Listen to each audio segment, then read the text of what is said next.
You are the dude. I mean, to millions of people around the world, Jeff Bridges, you will always be the dude. I can't pretend anything else. Loved you in Crazy Heart, loved lots of other movies. To me, every year, ritually, I watch The Big Lebowski. Good for you. That's a great movie. Bottle of wine, few friends, Great and we movie. howl with laughter. Isn't it a good one? Just one of the best movies. So good. Such smart, funny comedy, right? I mean, it's just one of those things should go hand in hand. Those Coen brothers, they just Geniuses. know how to do it. Oh, they make it look so easy. Did you know from the script how good it was going to be? Yeah, I mean, I read that thing and it made me laugh, all the way through it. I was kind of surprised when it first came out and it didn't do much here. It had to go over, on the other side of the pond and then come back years later, and it became the kind of a cult hit. John Goodman came out with a great quote about your performance. It's like watching a diamond cutter. When you look at the diamond, you don't think of the work. You just notice there are no flaws. Oh, that's beautiful. How beautiful. What did you make of that? Oh, that's very sweet. That's very sweet. Quite a compliment. It is. It really is. That's kind of what I aspire to, and the kind of work that I appreciate, where you don't see it, you don't see it going on, Are you aware of the kind of, I don't know, admiration's not really quite a strong enough word, that you now have amongst your peer group? I mean, when we talk to them, they all now talk about you as being one of the great actors in the country right now. That's good to know. Are you aware of that? Are you proud of that? Yeah, Does it unnerve you? Yeah, I think, especially with this award thing, when those guys stood up and, wow, strong, man, that's a strong feeling. When they announced you as the winner of the Best Actor, what did you really feel in that moment?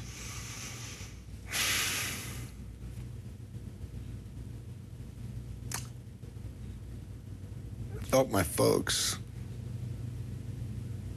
Yeah. I feel like I'm an extension of them, really. What would they have made of it, do you think? They were there, circling the room, and they were just, beaming and smiling, and oh. You could feel it. Oh, God, yeah. Was that the greatest moment of your life? I would say the kids, seeing my kids born beat that. But professionally?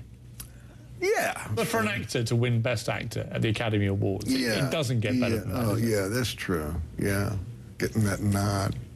It feels great.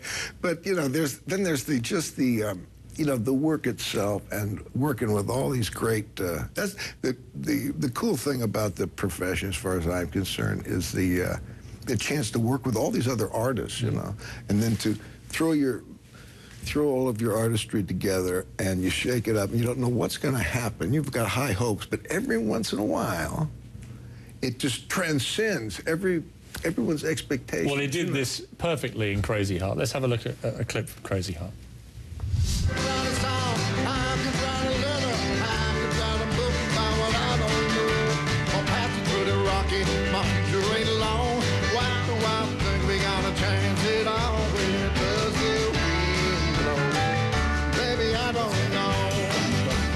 I mean, it was a spectacular role. As you finished that movie, did you quietly have a feeling this could be the one? Yeah, it felt so good. So many elements, but there's a lot of stumbling room between finishing a movie and then it coming out and people seeing it. We were so fortunate to have Fox Searchlight be our distributor, who are, they're the specialists at really treating those kind of movies. I want to read you some great quotes, and you'll recognize these because you put them on your own website.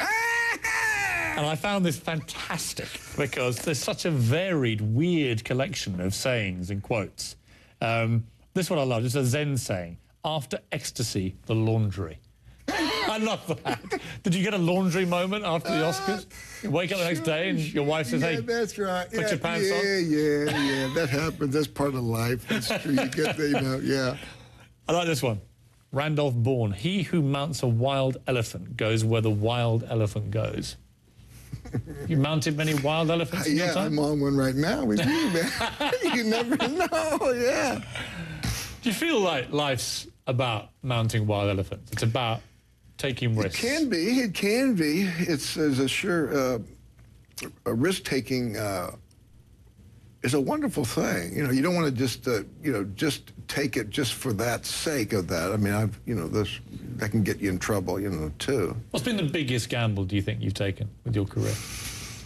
With my career, when you first said it, before you said the word career, I was thinking I was going to say marriage. You know, I was deathly afraid of getting married. Yeah, why were you? Because clearly you're very good at it. Well, I said you made a little bit of the quote there about the death thing, which drives my wife crazy when I say it. But that's kind of my theory is that if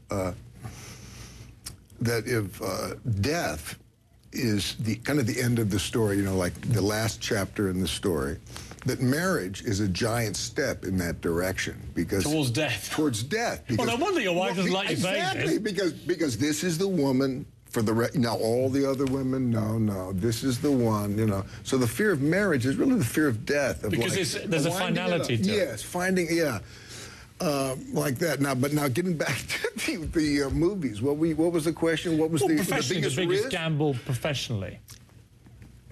Well, you know, in a funny way, and we kind of touched on it earlier, is Crazy Heart, even though it was so it was tailor-made. You know, the director, Scott Cooper, was.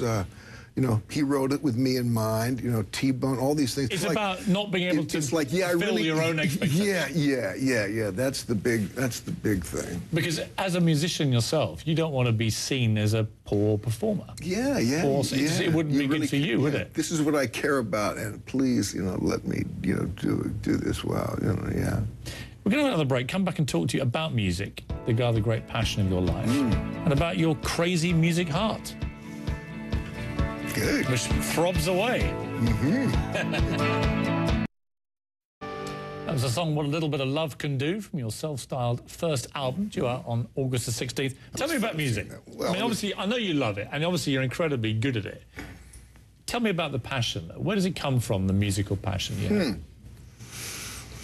Where does it come from? Well, Bo, my big brother, you know, he's 8 years older than I am, so my early memories are, you know, Chuck Berry and Little Richard and you know, Buddy Holly, those guys, and then picking up. I remember he had a white Dan Electro guitar that I really coveted and finally stole from him.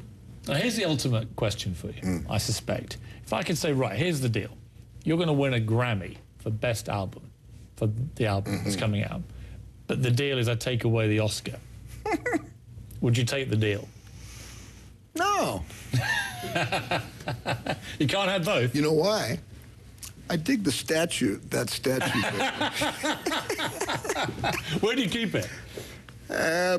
It's sitting on there between our kitchen and our dining room. And how often do you look at it or caress it? Every time I go by, you know, check it out a little bit. Yeah, it's got a great weight to it. It's a beautiful statue. They're heavy, aren't they? Yeah, it's a beautiful thing, yeah. So you wouldn't swap them? No, I don't think swapping, no. No. Are you nervous about critical reaction to the album? I'm kind of hopeful, I guess. I mean, I want people to like it, just like in, you know, in movies you do a movie, you want people to enjoy it, you know. But it's pretty much a done deal as far as that goes for me, because I dig the album. Bone digs it. My wife digs it. Johnny Goodwin, the guy who wrote a lot of the songs, one of my best and oldest friends, digs it. That's about it, you know. Are you proud of it? Is it what you hoped it would be? Oh, man. It was like the thing I told you about the movies exceeding all your expectations. That's what it did for me. I mean, the musicians that T-Bone assembled, oh, my God. They were just so remarkable. I want to read you another quote from your quotes list on your website. Jermaine Greer, you're only young once, but you can be immature forever. Is there a little streak of immaturity still in Jeff Bridges, or have you properly grown up now, do you think? Oh, I don't think you ever do. I don't know. I think there's always, you know, you haven't turned into light yet, you know. I mean, you were quite a party boy in your time, weren't you? Yeah, but not as bad as some, or good, whatever you want to say. You know, do you miss those days? I just had one, a few days ago. Did you? I had all the guys up in Montana. We jammed, you know. Yeah, got a little drunk. It was pretty cool. What does being alive mean to you? Well, it's riding the elephant, you know, taking the risk. A lot of the stuff that we've been talking about, intimacy, you know, getting high, you know. Well, the one thing you are brilliant at in movies is getting drunk. And so when we come back after this break, I want to talk to you about your skill at portraying drunks and where you got it from. All right. Because there's been a lot of practice, clearly. The sunrise is a miracle. Buggy came home.